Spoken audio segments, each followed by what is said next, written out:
Había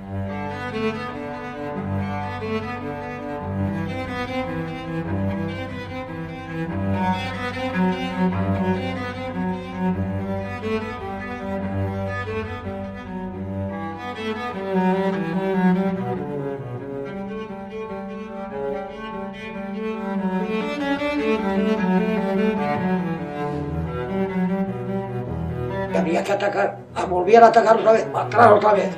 Aquí hubo una mortalidad, pero nosotros a los fascistas.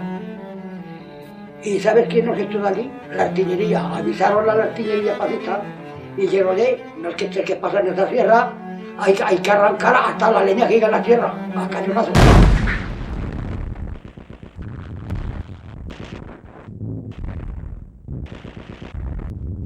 Tiraban 3 o 4 baterías y cae un cañonazo ahí, el otro allá, y tuvimos que marchar. Y yo me bajé a la carretera, y yendo por la carretera, vi que venía uno, ya me habían pegado el tiro, me pegaron el tiro, pero que me habían pegado el tiro por mis partes o por ahí, muy abajo. Y conforme iba corriendo por la cuneta de la carretera, me metió la mano y la saqué toda empapada de sangre. Digo, me caí en la cuneta de agua, ahí, morroviado. Y veo que venía uno corriendo con el fusil cacho cara a mí. Y no sé cómo no lo maté. Si lo llegó a matar, muere él y yo.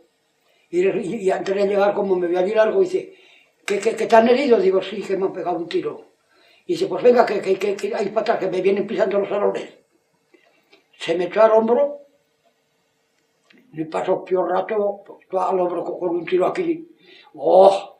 Y oyó voces pasando por un terraplen en una alcantarilla. Y de por ahí gente dice, ¿quién hay por ahí?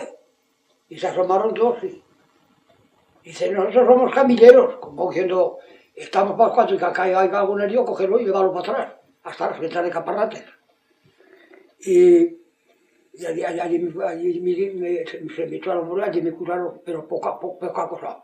Y me cogieron en una camilla y me llevaron a las ventas de Caparrates.